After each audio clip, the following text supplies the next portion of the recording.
हैं गौरी किरण, हमारे साथ हैं डॉक्टर अनुराधा रंजन कुमारी जो कि कृषि विज्ञान केंद्र के भगवानपुर के अध्यक्ष हैं, और साथ में हैं प्रगतिशील किसान श्री प्रसाद सोहनी। आइए हम इनसे बात करते हैं। जो वीडियो मैंने लगभग 17 दिसंबर को दिखाया था, जो इन्होंने गेहूं का फसल लगाया है बाढ़ क्षेत्र में, जो डायरेक्ट बुआई किए हैं, इनसे जानते हैं कि इसका ग्रोथ जो हुआ है, इस पर हम बात करेंगे डॉक्टर अनुराधा रंजन कुमारी से कि इसका ग्रोथ कितना सही है।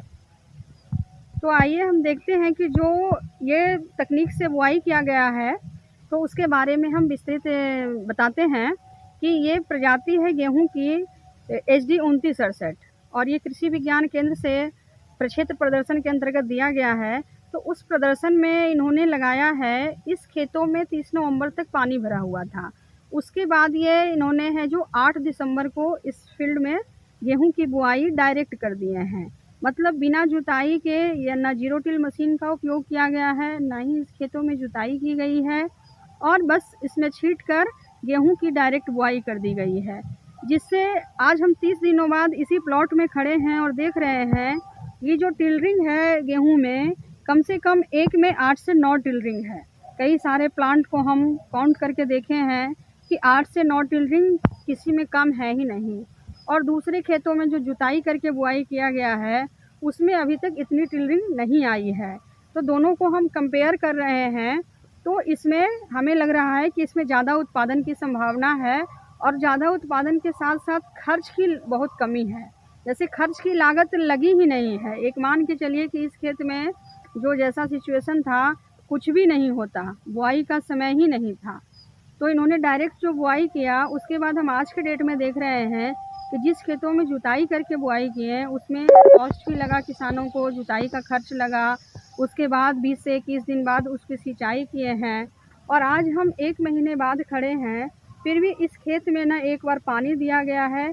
सिर्फ शुरुआत में मात्र 40 केजी 1 एकड़ में बीज की बुआई की गई है और 40 केजी DAP दिया गया है, और एक बार भी इसकी सिंचाई अभी तक नहीं की गई है। और अभी भी इस खेत में इतनी नमी है कि जो हम पैर रख रहे हैं तो पैर थोड़ा सा दब रहा है, मिट्टी दब रहा है। तो अभी भी इसमें पानी की आवश्यकता नहीं है, 1 महीने बाद भी नहीं। तो इसमें है, हमें जहाँ तक इसको देख के लग रहा है कि कम से कम 50% जो है जल की बचत होगी, और फर्टिलाइज़र की बचत हुई ही है, बीज की भी बचत हुई है, और उत्पादन भी। और कि हम लास्ट तक इसका हर डाटा आपके साथ रखेंगे कि इस विधि से बुआई करने से इसका क्या फाइनली उत्पादन होता है, वो हम देखेंगे। अभी ये ट्रायल चल रहा है, मगर इसके बाद जो हमें आज तक के दोनों को कंपेयर करके देखने से लग रहा है कि इसका उत्पादन प्रभावित नहीं होगा और अच्छी उत्पादन मिलेगी। मैम, कहते हैं कि घना हो जाता है, जो फसल घना होता है उसके पैदावार पर बुरा प्रभाव पड़ता है, जो दाना होता है। नहीं, देखिए, ये घना बुआई नहीं हुई है, इसमें टिलरिंग ज़्यादा हुई है, वो घना है। क्योंकि हम बीज दर ज़्यादा नहीं डाले हैं। बीज दर 1 एकड़ के लिए जीरो टिल मशीन से भी रिकमेंडेड है, और ये ऐसे भी बोए हैं तो मात्र 40 केजी ही 1 एकड़ में दिए हैं। जिससे ये है कि इसमें टिलरिंग ज़्यादा हो रही है।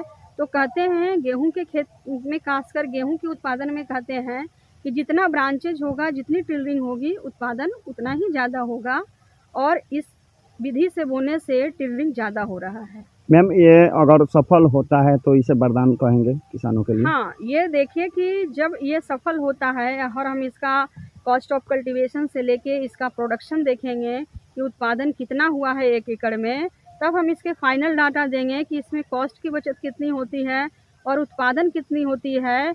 और अगर उत्पादन हमारा बराबर होता है या उससे अधिक होता है, तो जो लो लैंड एरिया है, जो चौर एरिया कहते हैं, सिवान का काफ़ी एरिया चौर एरिया है, उसके लिए ये विधि जो है वरदान साबित होगा, और किसान चौर एरिया में भी गेहूं का उत्पादन इस तकनीक को अपनाकर ले सकेंगे। हमारे साथ प्रगतिशील किसान श्री प्रसाद सोहनी भी हैं। ये आइडिया मैं उस दिन भी आपसे पूछा था कि ये आइडिया कैसे आया, पुनः आपसे मैं पूछ रहा हूँ कि ये आइडिया आपके दिमाग में कैसे आया?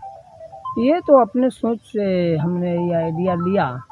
हम सोचे कि ऐसे खेत रह जाएगा, बेकार रहेगा तो कुछ नहीं होगा, तो क्यों न एक बार जो है सो एक ट्रायल के रूप में, एक खोज के रूप में, आविष्कार के रूप में एक काम किया जाए।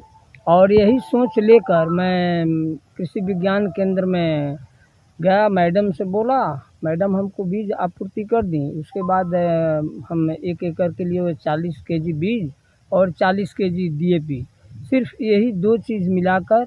और मेरा एक सोच ये भी था कि बीज जितना ऊपर रहेगा ठीक बीज के सतह पर ही फर्टिलाइज़र रहेगा, इसलिए फर्टिलाइज़र हमने ज़्यादा नहीं दिया, थोड़ा ही फर्टिलाइज़र दे दिया और डायरेक्ट छींटा विधि से छींट दिए।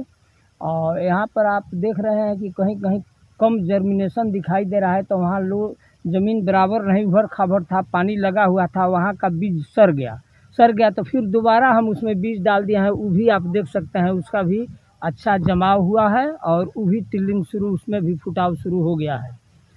तो ये हम अपने सोच से इस विधि को निकाले हैं और मैडम को भी बताए कि हमने अपने सोच से एक विधि अपनाया है, उसको आकर आप देखें। ये आज आकर मैडम देख रही हैं और इनका कहने से हम तो उत्साहित हो रहे हैं कि हाँ भाई, हमारा सोच जो है सो सफल होगा। और बीच में कई एक किसान, सैकड़ों के तादाद में किसान देखने आए हैं। बहुत लोग इस विधि से पूछताछ करके जाकर बोए भी हैं। और लोग आते हैं तो यही पूछते हैं कि बीज आप लाए कहाँ से, कहाँ मिलेगा, हम लोग बोएंगे। तो लोगों को हम ये राय दिए कि मार्केट में जो बीज मिल रहा है यही बीज लेकर बोइए, केवल सिस्टम बदल देना है, जो हम बता रहे हैं इस तौर तरीक़ा से बो देना है। और आपके खेत में भी जैसा मेरे खेत में दिख रहा है वैसे ही आपके खेत में भी दिखेगा, आप बो कर देखिए। बहुत किसान लगाए हैं। और